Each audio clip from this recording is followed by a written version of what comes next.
கிட்டத்தட்ட அநேகமாக விரைவில் அந்த சேனல் ஆரம்பிக்கப்படும்ன்ற ஒரு தகவல் எனக்கும் வந்திருக்கு. சுருக்கமாக சொல்லப்போனால் பிஜேபியில் இருக்கிற அத்தனை பேருமே அண்ணாமலை கிட்ட அவர்கள்கிட்ட வந்து புது கட்சிகளுக்கு வாய்ப்புகள் நிறையா இருக்கும். இப்போ இங்கே பிஜேபி தான் மிகப்பெரிய கேள்விக்குறியாகும். இந்த அதை ரிஜிஸ்டர் ஆஃபீஸில் ஒரு பக்கம் இருந்தாலும் இன்னொரு டிபார்ட்மெண்ட்டும் இருக்குது. அங்கேயும் ரைடு போகிறது மாதிரி ஒரு தவிர்த்து அது யாருங்க எல்லாருக்குமே தெரியும். அது போனாங்கன்னா அந்த விஷயத்தையும் நம்ம பேசுவோம். கண்டிப்பாக போவாங்க. ஏன்னா இங்கே நீங்கள் அது நின்னாலே காசு, பேசினாலே காசு. காஃபி கடை நேயர்களுக்கு வணக்கம். இன்று நம்மோடு இணைந்திருப்பவர் மூத்த பத்திரிகையாளர் திரு வெங்கடேஷ் அவர்கள். வணக்கம் சார். வணக்கம். விஜய் அவர்களோட அரசியல் நகர்வு, கட்சி ஆரம்பிச்சாரு, எலெக்ஷன்ல நின்னாரு, முதலமைச்சர் ஆயிட்டாரு. எல்லா கட்சிகளுக்கும் தனிப்பட்ட முறையில் ஒரு சேனல்னு ஒன்று இருக்கும், செய்தி சேனலாக ஒன்று இருக்கும். விஜய் அவர்களுக்கு இந்த சேனல் ஆரம்பிக்கிறதா கட்சி ஆரம்பிக்கிற டைமிங்லேருந்தே ஒரு பேச்சு இருந்தது. ஆனால் அதுக்கான எந்த ஒரு நடவடிக்கைகளும் அதுக்கப்புறம் நடக்கல. என்ன ஸ்டேஜில் சார் இருக்குது? இல்லை, அது கிட்டத்தட்ட உறுதி செய்யப்பட்ட தகவல் மாதிரி எனக்கு வந்திருக்கு. நானும் ஏற்கனவே வந்து பேசியிருக்கேன். நான் தமிழக வெற்றி கழகத்திற்கு வந்து தமிழக முதலமைச்சர் விஜய் அவர்களுக்கு தனி ஒரு சேனல் வேணுங்கிறது. ஏன்னா எல்லா கட்சியிலையுமே ஒரு சேனல் இருக்குது. அவர்கள் வந்து நடுநிலையாக இல்லாமல் ஒரு சார்பாகவே செய்திகளை மக்கள் மத்தியில் கொண்டு சேர்க்கறத நம்ம பார்த்துட்ருக்கோம். பட் இந்த சேனல் வந்து தமிழக வெற்றி கழகத்தினுடைய அந்த கொள்கைகளையும் தமிழ்நாட்டு மக்களுக்கும் இவர்களுக்கும் முதலமைச்சராக இருக்க போது செய்யக்கூடிய விஷயங்களை வந்து ஃபஸ்ட்டு தெளிவுபடுத்துறதுக்கும், ரெண்டாவது எல்லா செய்திகளுமே நடுநிலையோடு சொல்லணுன்ற ஒரு மிகப்பெரிய எண்ணம் தான் இருக்காது. அதனால் கிட்டத்தட்ட அநேகமாக விரைவில் அந்த சேனல் ஆரம்பிக்கப்படும்ன்ற ஒரு தகவல் எனக்கும் வந்திருக்கு. அதோட 2-3 பேர் வைக்கலாம் சேனலுக்கு அப்படிங்கிறத மாதிரி இருக்குது. அவர்கள் விரும்பினது வந்து விஜய் அப்படிங்கிற மாதிரி இருக்கலாம். ஆல்ரெடி விஜய்னு ஒரு சேனல் இருக்குது.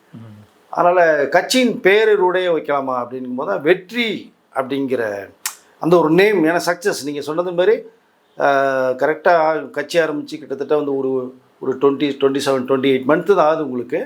அதற்குள்ளாவே நீங்கள் படிப்படியாக வாழ்க்கையில் வந்து அவர் வெற்றி முகத்தோடு தான் ட்ராவல் பண்ணிகிட்டு இருக்காரு. இன்றைக்கு தமிழக முதலமைச்சராக உட்காந்துருக்கார், மிகப்பெரிய வெற்றி பெற்று. ஸோ அந்த வெற்றி வைக்கலாம் அப்படிங்கிற அந்த ஒரு விஷயமும் இருக்குது. பட் இன்னும் உறுதி செய்யப்படல. 2-3 தலைப்புகளில் எது வைக்கலாம் அப்படிங்கிறத ஒரு சின்ன டிஸ்கஷன் இருக்காங்க. பட் சேனல் வருவது என்பது கிட்டத்தட்ட உறுதி செய்யப்பட்டிருக்குன்னு தான் வருது எனக்கு. பட் ஆனால் எப்போ வரும் எப்படிங்கிறது மட்டும் தெரியல. ட்ரையலில் நீங்கள் பெர்மிஷன் வாங்கணும், நிறைய ப்ராசஸ் இருக்குது அதுக்கு. அப்போ வந்ததுன்னா நீங்கள் வந்து மற்ற சேனல் வந்து தமிழக வெற்றி கழகத்தையும் முதலமைச்சர் விஜய் அவர்களையும் இந்த செய்கிற அத்தனை விஷயங்களையும் மறைக்கப்பட்ட செய்திகளாக வந்திருக்கு. ஒரு சில சேனல் மட்டும்தான் அது ஓரளவு வந்து ஃபோக்கஸ் பண்ணிகிட்டு இருக்காங்க. பட் இங்கே மக்கள்கிட்ட போய் நேரடியாக சேரணும். ஆனால் அது முன்னாடியே பார்த்தீங்கன்னா இப்போ லைவ் டெலிகாஸ்ட்னு கையில் எடுத்துட்டாங்க. ஸோ முதலமைச்சர் அவர்கள் அதன் மூலமே நிறைய விஷயங்கள் மக்களுக்கு வந்து சோசியல் மீடியா தெரியுது. ஆனாலும் அவர்களுக்கென்று ஒரு செய்தி சேனல் இருக்கும்போது அது 24/7, ஸோ 24 ஹவர்ஸும் உங்களுக்கு வந்து ஃபுல்லாக டெலிகாஸ்ட் பண்ணுற மாதிரி விஷயங்கள் இருக்குது.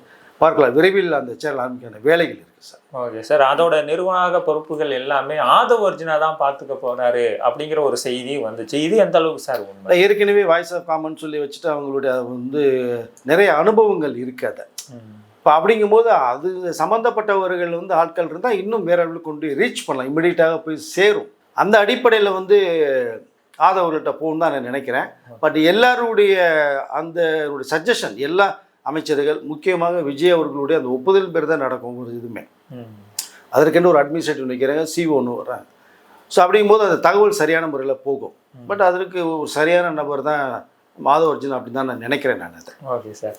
அதை தொடர்ந்து பார்த்தீங்கன்னா தமிழ்நாட்டில் இன்னைக்கு மிகப்பெரிய ஒரு பேசு பொருளாக மாறி இருக்கிறது. அண்ணாமலை அவர்கள் பிஜேபியை விட்டு வெளில வந்து தனி கட்சி ஆரம்பிச்சிருக்காரு.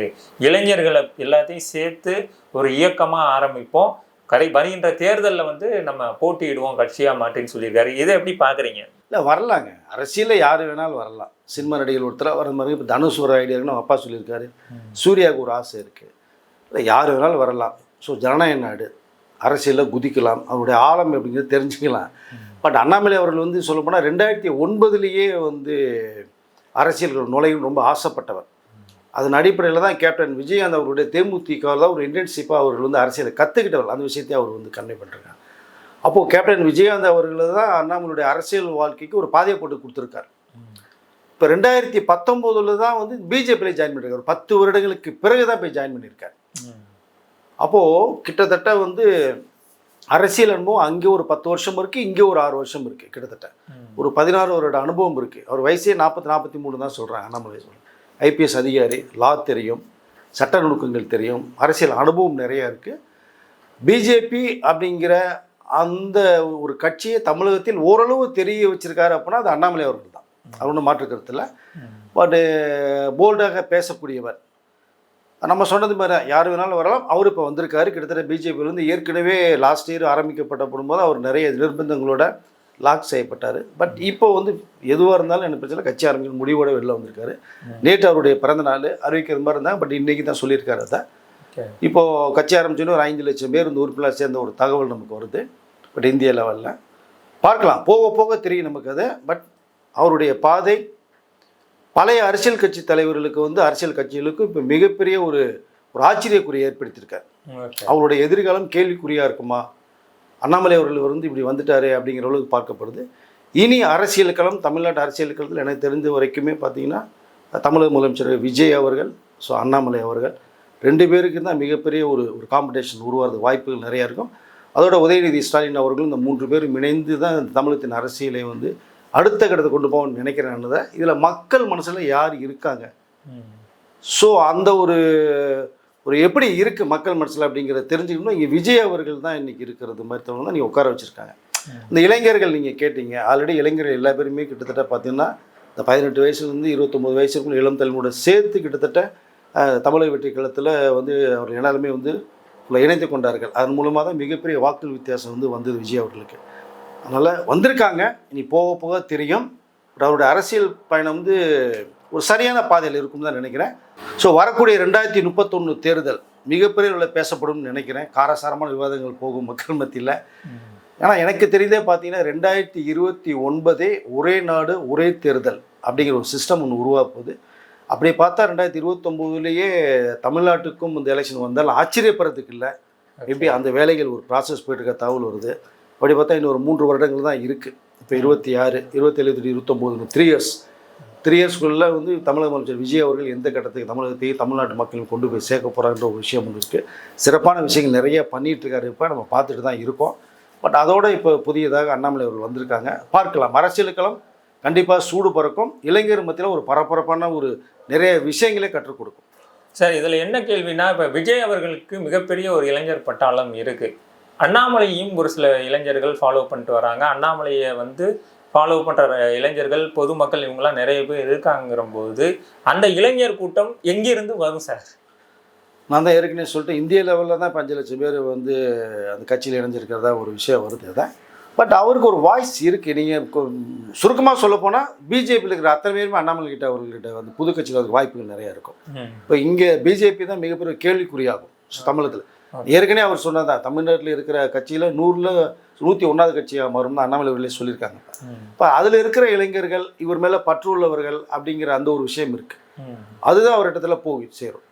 புதியதாக யார் வருவா என்ன அப்படிங்கிறது தெரியல. கண்டிப்பாக தமிழக வெற்றி காலத்தில் விஜய் அவர்களுக்கு அந்த இளைஞர்கள், அந்த ஜென்சி கிட் 2K கிட்ஸ் அப்படிங்கிறது வந்து கிட்டத்தட்ட ஒரு பக்கம் தான். அது விஜய் அவர்கள் பக்கம் தான். அது ஒன்றும் மாற்று கருத்தே இல்லை. அவரிடத்துலேயே நம்ம வந்து இடத்துலேருந்து சில கேள்விகளை கேட்கும்போது சொன்னாங்க, நான் ஆல்ரெடி விஜய் அவங்க பக்கம் இருக்குங்க, தமிழக வெற்றி காலத்தில் நினச்சிட்டுங்க, நாங்கள் யங்ஸ்டர்ஸ் எல்லாமே அவர் பக்கம் தான் அப்படின்னா. அப்போது அவருக்கும் ஒரு யங்ஸ்டர்ஸ் இருக்கும். பட் அது யாருன்னா இந்த பிஜேபியிலே அவரோடு இணைந்து செயல்பட்டவர்கள் மட்டும்தான் இருக்குமே தவிர புதியதாக போகிறதுக்கு கொஞ்சம் வாய்ப்புகள் குறைவு தான். ஆனால் பார்க்கலாம், இப்படின்னு நம்ம சொல்ல முடியாது. அவருடைய செயல்பாடுகளை வச்சு தான் இளைஞர்களை கவரணும், அவர்களுக்குள்ள அரசியலை பண்ணணும். அது முந்தைய ஆட்சியில் யாருமே பண்ணாதனால தான் 2 பேருமே எதிர்கட்சியில் இருக்காங்க. விஜய் அவர்கள் முதலமைச்சராக வந்தது. ஸோ அந்த நுணுக்கங்கள் வேணும். ஃபர்ஸ்ட் ஆஃப் ஆல் அது வந்து இந்த தமிழக வெற்றி கழகத்தில் விஜய் அவர்கள்ட்ட இருந்தது. பட் இது அண்ணாமலை அவர்கிட்ட இருக்குமா அப்படின்னா தெரியல. அது போக போக தான் தெரியும் நமக்கு. அது கொஞ்சம் பொறுத்திருந்து பார்க்கலாம். இதை தொடர்ந்து பார்த்தீங்கன்னா இன்னைக்கு வந்து எல்லா பேருந்துகள்லையும் ஒரு வசனம் வந்து பயங்கரமாக சோஷியல் மீடியாவில் பரவிட்டு இருக்கு. பள்ளி மாணவர்களுக்கு இலவசம் அப்படிங்கிற ஒரு விஷயம் இந்த திட்டம் செயல்படுத்தியிருக்காங்க. இதை எப்படி பார்க்குறீங்க? சிறப்பான விஷயங்க. இது உங்களுக்கு வரவேற்கத்தக்க விஷயம். ஏன்னா காமனான ஒரு பொது பஸ்ஸில் வந்து ஸ்கூலுக்கு அறிகுறியாக போகும்போது பார்த்தீங்கன்னா ஏற்கனவே நிறைய பேர் வேலைக்கு போகிறாங்க, உள்ளே இருப்பாங்க, பொதுமக்கள் போவாங்க. அவர்களோட இந்த பள்ளி மாணவர்களும் போகும்போது இன்றைக்கே இடம் கிடைக்காது. அங்கே நிறைய சிரமத்துக்குள்ள விஷயங்கள் நம்ம கேள்விப்பட்டிருக்கோம், பார்த்துருக்கோம் வேறு. அப்போது இந்த பொண்ணுங்க எல்லாமே மேலே போயிடணும்னா அந்த கூட்டத்தில் வந்து இடிபாடுகளோடு போய் ஸ்கூலுக்கு போகும்போது விறுவிறுத்து போயிருக்காங்க. இந்த ஸ்டூடெண்ட்ஸ் பசங்க வந்து ஃபுட்பாலில் தூங்கிட்டு போனதை நம்ம பார்த்துருப்போம். நிறைய விபத்துகள்லாம் நடந்திருக்கு. பட் அதை தவிர்ப்பதற்கு வந்து பார்த்திங்கன்னா ஒரு புது விஷயத்தை வந்து தமிழக நம்ம அரசு செஞ்சுருக்கு. அது விஜய் அவர்கள் வந்து பண்ணியிருக்காங்க அப்படின்போது உண்மையிலேயே பெண்கள் மத்தியில் வரவேற்கத்தக்க விஷயமா இருக்குது. அது பெரம்பூரில் ஆரம்பிச்சிருக்காங்க. இப்போ ஓகே. ஒன்று அது வந்து ஸ்டூடெண்ட் பஸ். இப்போ உமன்ஸ் பஸ்ன்னு ஒன்று ஓடுது இல்லையா, அது மாதிரி இது வந்து ஒன்லி ஸ்டூடெண்ட்ஸ் பஸ். பள்ளி மாணவர்கள் மாணவிகள் மட்டும் போகிறது மாதிரியான ஒரு விஷயங்கள் வந்து நேற்றுலேருந்து ஒரு பஸ் போயிட்டுருக்கு. தொடர்ந்து இது எல்லா இடங்களுக்குமே பஸ்ஸு வந்து அனுப்புறது மாதிரி இருக்காங்க. சிறப்பாக பார்க்கப்படுது. என்ன இங்கே ஒரே ஒரு விஷயம்னா, இந்த பெண்களுக்குன்னு ஒரு பஸ்ஸு விட்ருங்க, அந்த பசங்களுக்குன்னு ஒரு பஸ்ஸு கொண்டு விட்டால் இன்னும் சிறப்பாக இருக்கும்னு நினைக்கிறேன். பட் பார்க்கலாம், போக போக அது இன்னும் வந்து அது அவருடைய வேலைகள் சிறப்பாக இருக்கும். நிறைய அதாவது தமிழ்நாட்டில் அத்தனை இடங்களுக்குமே இந்த பஸ் வசதி போகிறத ஒரு தகவல் வந்திருக்கு. ஓகே. பட் சிறப்பான திட்டங்களில் இது ஒன்று. இது வந்து யாருமே எதிர்பார்க்கல. இது வந்து தேர்தல் அறிக்கையிலே சொல்ல கிடையாது. அதுதான் சொன்னதே செய்வேன்ட்டார். சொல்லாததையும் செய்வார் நம்ம சொல்கிறோம். அது வந்து இந்த பஸ்ஸை நான் பார்க்குறேன். இது பார்ப்பதற்கு சிறிய விஷயமா இருக்கும். ஆனால் அந்த ஸ்கூலுக்கு காலையில் ரெடி ஆகிட்டு இந்த பஸ்ஸில் பெண்கள் போகும்போது எவ்வளோ ஒரு மைல் சேரமாக போய் இறங்குவாங்கிறது அதுக்கு பிறகுதான் எல்லாருக்குமே தெரியும். பட் பெண்கள் மத்தியில் பெற்றோர் மத்தியில் ஒரு சிறப்பான வரவேற்பை பெற்றிருக்கு. சார், இதை தொடர்ந்து பார்த்தீங்கன்னா நேற்று இது பத்திரப்பதிவு ஆஃபீஸ்லாம் ரைடு நடந்திருக்கு. ஸோ இந்த ஒரு விஷயத்தை எப்படி பார்க்குறீங்க? முதல்ல இல்லைங்க, அது வந்து சுத்தமாக ஒழியணுங்க. இல்லை, ஏற்கனவே தமிழக முதலமைச்சர் சொன்னது தான், லஞ்சம் ஊழலை அடியோட ஒழிக்கணும், போதையை சுத்தமாக ஒழிச்சாலும் பெண்களுக்கு பாதுகாப்பு. பட் இதுதான் முக்கியமான குறிக்கோள். பட் அதில் பார்க்கும்போது நேற்று இந்த ரிஜிஸ்டர் ஆஃபீஸில் நடந்த அதிரடி ரைடு, லஞ்ச ஒழிப்புத்துறை திடீர்னு ரைடு போயிருக்காங்க. சாயங்காலம் 4 மணிக்கு ஆரம்பித்த ரைடு இரவு 10 மணி வரைக்கும் போயிருக்கு. ஒரு 6 ஹவர்ஸ் மேலே போயிருக்கு. 37,75,000 ரூபா வரைக்கும் கைப்பற்றப்பட்டிருக்காங்க. 46 இடங்கள்ல. பட் இதில் வந்து தேனி மாவட்டத்தில் போடி நாயக்கனூரில் ஒரு ரிஜிஸ்டர் ஆஃபீஸர் ரைடு போகும்போது அவர் துண்டகன்னு ஓடுறார், தள்ள தெறிக்க ஓடுறார். அங்கே இருந்தவங்க வந்து மொபைலில் ஃபோட்டோஸ் அதாவது வீடியோ எடுக்கிறாங்க. ஒரு ஸ்கூட்டரில் வந்து ஒருத்தர் வராங்க, தப்பிச்சு போயிடுறார். அது அப்புறம் இப்போலாம் என்ன விஷயம்னு கேட்டிருப்பாங்க, வச்சுருப்பான்னு வச்சுங்களேன். பட் ஆனால் இது வந்து துரிதமாக செயல்பட்டுருக்கு. ஓகே. கிட்டத்தட்ட பார்த்தீங்கன்னா திருப்பத்தூர், சேலம், சென்னை, விருகம்பாக்கத்துலலாம் 3 லட்சம் 3 லட்சம் 2.25 லட்சம்னு சொல்லி பிடிபட்டிருக்கு. இதில் ஒரு இடத்துல இவங்க வந்துட்டான்னு தெரிஞ்சவொடனே அவ்வளோ லஞ்ச பணத்தையுமே வந்து ஜன்னல் பக்கம் தூக்கிப்பட்ட ஒரு சம்பவம் இருக்குது. என்னமோ இந்த பேப்பரை பறக்க விடுறது மாதிரி, சினிமா தியேட்டரில் ரசிகர்கள் பார்த்தா பேப்பர் தூக்கி அடிக்கிற மாதிரி பணத்தை தூக்கி அடிச்சிருக்காங்க. அது எவ்வளோ பெரிய கொடுமையான விஷயம்.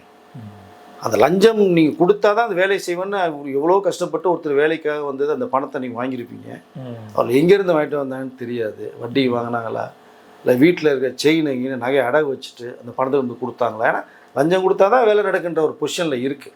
அது கொஞ்சம் கொஞ்சமாக தான் மாறும். இப்போ தான் சிலர்களில் மாறிக்கிட்டு இருக்கு. அப்படிப்பட்ட பணத்தை வந்து கொடுத்து தூக்கி அடிச்சிருக்காங்க. பட் இதே இது உங்கள் பணத்தை எறிவீங்களா? லஞ்சம் வாங்காத பணம்னா தைரியம் இருக்கும்ல, வச்சிருக்கலாம்ல. இந்த பயம். இப்போ நீங்கள் 30 நாள் சம்பாரித்து வாங்குற அந்த பணத்தை சம்பளத்தில் இந்த 31 நாள் வாங்குவீங்களா? அந்த பணத்தை வீட்டில் தானே கட்டி கொடுக்குறீங்க. அதை அப்படியே தூக்கி அடிக்கலாம்ல வெளியில். செய்வாங்களா? தன் பணம் போது மட்டும் பத்திரமா வச்சுக்கலாம், அடுத்தவே பண்ணணும்னு. ஸோ இவர் வந்து உண்மையிலே அது வேதனைக்குரிய விஷயமா இருந்தது. லஞ்ச ஒழிப்புத்துறை வந்து தடாலடை இன்னும் மேற்கொண்டு பல இடங்களில் ரைடு போன்ற விஷயம் வந்தாச்சு. நிறைய ஊழல் செய்யக்கூடிய அதிகாரிகள், இந்த ஊழியர்களில் வந்து ஒரு லிஸ்ட் எடுக்க சொல்லிட்டாங்க. அந்த லிஸ்ட்டு தமிழக அரசுக்கு போய்கிட்டு இருக்கு. டிஸ்மிஸ் செய்யப்படும் இல்லை சஸ்பெண்ட் செய்யப்படுங்கிற விஷயம் தான் போயிருக்காது. பட் அந்த ஒரு மனசாட்சியோட செயல்படுன்னு நான் சொல்லிக்கல விரும்புகிறேன். அது கவர்மெண்ட் சர்வெண்ட், 60 வயசு வரைக்கும் ட்ராவல் பண்ண போகிறீங்க. அப்போ உங்களுக்குள்ள சம்பளம் வந்துடுது. இப்போ மேற்கொண்டு எதுக்கு வந்து மக்களை கஷ்டப்படுத்தணும், லஞ்சம் வாங்கி வாங்கி ஊழல் செய்து. பட் அது மாறணும். அது மாறுவதற்கான முயற்சியாக தான் நேற்று இம்மிடியட்டாக நடந்திருக்குன்னு நினைக்கிறேன். இன்னும் பல இடங்களில் ரைடு போகும்போது தகவல் வந்திருக்கிறது. இப்போ எல்லாமே அலர்ட் ஆகிட்டாங்க. எந்த நேரத்தில் எந்த செகண்டில் வந்து லஞ்ச ஒழிப்புத்துறை நம்ம ஆஃபீஸ் வருவாங்கன்னு தெரியல. இப்போ பயத்தோட உட்காந்துருக்காங்க. பட் நீங்கள் லஞ்சம் வாங்கினாலும் உங்களுக்கு பயம் இருக்கு. பயப்பட வேண்டிய அவசியம் இல்லையே. நீங்கள் மனசாட்சியோட நேர்மையாக இருந்தீங்கன்னா யார் கடவுளே வந்தோட நீங்கள் எதிர்த்து பின்னாடி பேசலாம் இல்லை. கண்டிப்பாக அப்படி ஒரு வாய்ப்பு உங்களுக்கு இருந்தும் நீங்கள் மனசாட்சி விரோதமாக நீங்கள் செஞ்சு லஞ்சம் வாங்கும்போது தான் இந்த பயம். அதனால் அது இனிமேல் வேண்டாம். நீங்கள் வந்து உங்களுக்கு வேலை செய்கிறீங்க, பணம் வருது, அதை வச்சு சந்தோஷமாக இருக்க பாருங்கள். அதற்கு அடுத்து பேயாட்டம் மாறக்கூடிய லஞ்சம் ஒரு இந்த அதை ரிஜிஸ்டர் ஆஃபீஸில் ஒரு பக்கம் இருந்தாலும் இன்னொரு டிபார்ட்மெண்ட்டும் இருக்குது. அங்கேயும் ரைடு போகிறது மாதிரி ஒரு தவிர்த்து அது யாருங்க எல்லாருக்குமே தெரியும். அது போனாங்கன்னா அந்த விஷயத்தை நம்ம பேசுவோம். கண்டிப்பாக போவாங்க. ஏன்னா அங்கே நீங்கள் அது நின்னாலே காசு, பேசினாலே காசு. அப்படிப்பட்ட டிபார்ட்மெண்ட். காசு இல்லாமல் வேலையே நடக்காது. பட் அங்கேயும் போகிறதா ஒரு தகவல் வந்திருக்கு. அதனால் தயவுசெய்து லஞ்சம் வாங்குபவர்கள் தயவுசெய்து இனிமேல் வாங்க வேண்டாம். உங்களுக்குன்னு ஒரு ஃபேமிலி இருக்குது, அப்பா அம்மா இருக்காங்க, ஒய்ஃப் இருக்காங்க, பசங்க இருக்காங்க. இந்த பணம் லஞ்சம் கொடுக்குறவங்க வந்து சந்தோஷமாக கொடுக்க மாட்டாங்க. உங்களுக்கு வயிற்றுச்சலோட தான் கொடுப்பாங்க. அந்த பணம் குடும்பத்தை எப்படி காப்பாற்றும்? தற்சமயத்துக்கு யூஸ் ஆகும். அப்புறம் அதனுடைய பாவ செயல்கள் வந்து பின்னாடி எல்லாத்தையுமே தாக்கும் இல்லையா? இதான் நிஜம், ஆமா கண்டிப்பா. இதான் உண்மை. அதனால தயவு செய்து இந்த லஞ்சத்தை அதாவது லஞ்சத்தை வாங்குறதை நீங்கள் நிப்பாட்டுங்க. ஊழலை ஒழிக்கிறது கவர்மெண்ட்டு முயற்சி பண்ணிட்டு இருக்காங்க. அவருக்கு ஒத்துழைப்பு கொடுங்க. ஓகே. இதுவரைக்கும் செஞ்சது போகும். இனிமேல் செய்யாமல் இருந்தீங்கன்னா செஞ்ச பாவங்கள் சரி செய்யப்படும். நீங்கள் 4 பேருக்கு நீங்கள் வேலையை செஞ்சு கொடுத்தீங்கன்னா அவருடைய பாவங்கள் போய்டும் தான் நான் சொல்லிக்கல விரும்புகிறேன். பட் கேட்பது கஷ்டமாக தான் இருக்கும். நம்ம பேசுகிறத கொஞ்சம் தனியாக செஞ்சு பார்த்தீங்கன்னா நியாயமாகவே தெரியும் நினைக்கிறேன் சார். ஓகே சார், இதை தொடர்ந்து இன்னைக்கு அமைச்சரவை கூட்டம் நடந்திருக்கு. 436 கோரிக்கைகள் திட்டங்கள்லாம் வந்து விஜய் அவர்கள் சைட்லேருந்து வைக்கப்பட்டிருக்கு. ஸோ இதெல்லாம் நிறைவேற்றுவோம் அப்படிங்கிற ஒரு கூட்டத்தொடரில் பேசி முடிவு பண்ணியிருக்காங்க. இதை எப்படி சார் பார்க்கலாம்? அமைச்சரவை கூட்டம் நீ நடந்திருக்கு, பல திட்டங்களை வந்து கேட்டிருக்காங்க, நம்ம செயல்படுத்துகிற விஷயத்தை சொல்லியிருக்காங்க. பட்ஜெட் கூட்டத்தொடரில் வரப்போது, வரக்கூடிய 18ஆம் தேதி சட்டசபை கூட போகுது, சபாநாயகர்கள் அறிவிச்சிட்டாங்க. ஆளுநர் உரையோடு ஆரம்பிக்க போகுது. ஸோ பட்ஜெட் தாக்கல் பண்ணும்போது அங்கே காரசார விவாதங்கள் நிறையா போகும். அவங்க வேறு அறிக்கை வேறு தரேன்னு சொல்லியிருக்காங்க. அது சம்மந்தப்பட்ட விஷயங்கள் போகும். அவருடைய வேகம் அதிகமாக இருக்குது, செயல்பாடுகள் அதிகமாக இருக்குது. ஓகே. நம்ம என்ன சொல்லிக்குமோ செயல்படுத்தணும்னு சொல்லியிருக்காங்க. அதில் தான் 436 இடம் அந்த என்னென்ன பண்ண போகிறோங்கிறத விஷயம் அமைச்சர்கிட்ட பேச நம்ம விஷயங்கள் ஒன்று இருக்குது இல்லையா? பட் ஸ்பீட் அதிகமாக இருக்குது. பார்க்கலாம் என்னென்ன பண்ண போகிறாங்க, என்ன செய்ய போகிறாங்க, சொல்கிறத எப்போ செய்ய போகிறாங்க. ஏன்னா எதிர்பார்த்துட்ருக்காங்க மக்கள், அதை வேறு செயல்படுத்தணும் கண்டிப்பாக. அப்போ இவ்வளோ திட்டங்கள் இருக்குது. அமைச்சர்கிட்ட எல்லா துறையிலையுமே கேட்டிருக்காங்க. கேட்டு தான் இனிமேல் வந்து இந்த லஞ்ச ஊழலை ஒழிப்பறதுக்கு உங்களுடைய அமைச்சர்களை நீங்கள் எவ்வளோ ஸ்பீடு கொடுக்குமோ கொடுங்கன்ட்டாங்க. ஒவ்வொரு மாவட்டத்துக்கும் ஒரு இன்சார்ஜை போட்டாங்க, அமைச்சரை போட்டாங்க. செயல்பாடுகள் சிறப்பாக இருக்குது, வேகம் அதிகமாக இருக்குது. பார்ப்போம் வரக்கூடிய 18ஆம் தேதி சட்டசபை கூடும்போது அங்கே என்னென்ன விஷயங்கள் நடக்குது. லைவ் டெலிகாஸ்ட்டு தான், யாரும் எதையும் ஏமாற்ற முடியாது, பார்க்க முடியாது. யார் பேசுகிறது மக்கள் பார்க்க போகிறாங்க, என்ன நடக்குது சட்டசபைங்கிறது தெரிஞ்சுக்க போகிறாங்க. அது ஒரு சுவாரஸ்யமாக தான் இருக்கும். இந்த 18ஆம் தேதி எப்போ வருங்கிற அளவுக்கு இன்னிலேருந்தே மக்கள் வந்து எதிர்பார்க்க ஆரம்பிச்சிட்டாங்க. ஓகே சார், நிறைய தகவலை பகிர்ந்துக்கிட்டீங்க. ரொம்ப நன்றி சார். நன்றி.